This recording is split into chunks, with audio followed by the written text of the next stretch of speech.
तुझको मिर्ची लगी तो मैं क्या करूं। बॉयकॉट गैंग के घर में भर भर के बरनौल जा रहा है दोस्तों, क्योंकि पठान धीरे धीरे 1000 करोड़ वर्ल्ड ओवर 1000 करोड़ की कमाई की तरफ बढ़ रही है दोस्तों। फिल्म ट्रेड एनालिस्ट का कहना है कि सिर्फ भारत में उसने अब तक करीब 500 करोड़ की कमाई कर ली है और दूसरे हफ्ते भी शानदार बिजनेस किया है। मगर मुद्दा यह नहीं कि वो बिजनेस किस तरह से कर रही है। इंटरनेशनली करीब 850 करोड़ पठान कमा चुकी है। मुद्दा वो नहीं है, मुद्दा यह है कि संसद के अंदर पठान गूंज रहा है। जी हां, मुद्दा था कि किस तरह से बीबीसी डॉक्यूमेंट्री को भारतीय जनता पार्टी सरकार ने उस पर पाबंदी लगा दी। इस मुद्दे को उठाया कांग्रेस के नेता मल्लिकार्जुन खड़गे, जो कि राज्यसभा में नेता विपक्ष हैं। उन्होंने कहा कि भाई आपने बीबीसी की डॉक्यूमेंट्री पर पाबंदी लगा दी, उससे क्या हुआ? क्योंकि आपने पाबंदी लगाई और वो डॉक्यूमेंट्री तमाम जगहों पर देखी गई, तमाम यूनिवर्सिटीज में देखी गई, टॉरेंट से लोग डाउनलोड कर करके देख रहे थे। तो इस पाबंदी से क्या फायदा? और फिर जिक्र हुआ पठान का।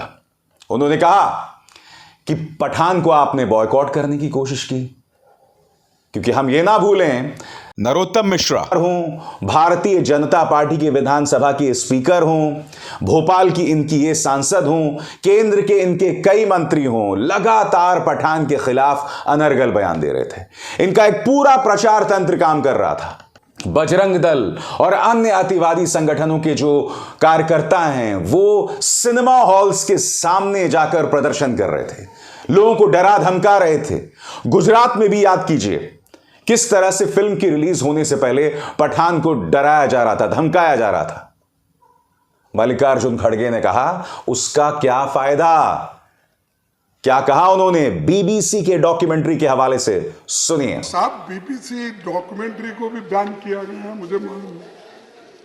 बहुत से यूनिवर्सिटीज में यहां पर हंगामे हो गए, लाठीचार्ज हो गए, लेकिन जो भी चीजें अगर डेमोक्रेटिकली कोई डॉक्यूमेंट्री बताना भी चाहता है तो बताने दो, आपको क्या होने वाला है? आप तो उत्तर उसका देंगे और इसके बावजूद भी आप मजबूत है ना, फिर क्यों डर रहे हो? तो बीबीसी की जो आपने तो बयान किया, बहुत से लोगों ने देखा ये शाहरुख खान के फिल्म के जैसा होगा। तो सर, मैं बोलता हूं बयान आप जितना करते जाएंगे, रोकने की कोशिश जितना करेंगे, लोग उतना देंगे क्या है उसमें, क्या है क्या है। तो और दोस्तों, बात यहां नहीं रुकी। तृणमूल कांग्रेस के नेता डेरेक ओब्रायन, उन्होंने कहा कि इस देश में सांप्रदायिकता के जरिए इसका जो अमन सुकून है उसे खत्म किया जा रहा है। मगर फिर एक पठान फिल्म रिलीज होती है जो इस देश में सांप्रदायिक भाईचारे की मिसाल देती है, क्योंकि इसमें एक मुसलमान भी है, हिंदू भी है, ईसाई भी है, और वो फिल्म कहीं ना कहीं देशभक्ति का भी संदेश देती है।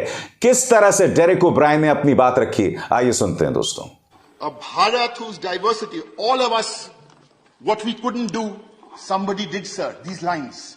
And this is the crux. A Bharat whose diversity is even more vivid and whose unity becomes even more shakeable. These lines were turned into a film before these lines were written. Well done, Siddharth Anand. Well done, India's biggest global ambassadors. Well done, those of you who made Pathan. What we couldn't do, Shah Rukh Khan and Dimple Kapadia and John Abraham have shown this country. We learn from them. Don't mess this government. Don't mess with India's biggest global ambassadors. You asked them to boycott Bollywood. They showed you one film with a beautiful message. Thank you, sir. Thank you very much. और बहती गंगा में हर कोई बहना चाहता है दोस्तों।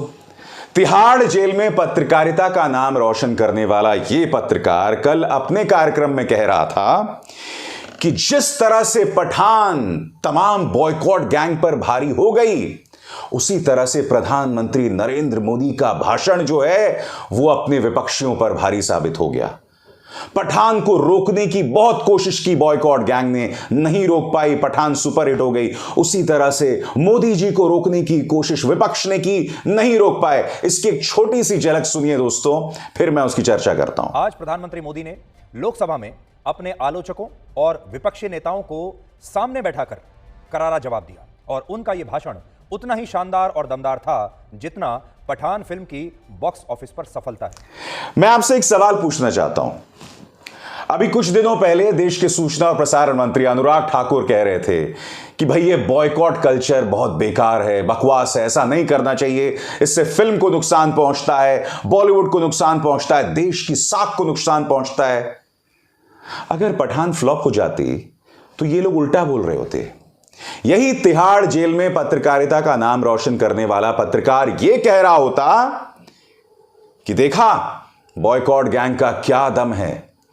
अब मैं सोच रहा हूं अगर उस वक्त पठान फिल्म फ्लॉप हो जाती तब ये प्रधानमंत्री नरेंद्र मोदी के भाषण की तुलना कैसे करता पठान के साथ। सोचिए सोचिए, बताइए, कमेंट सेक्शन में बताइए।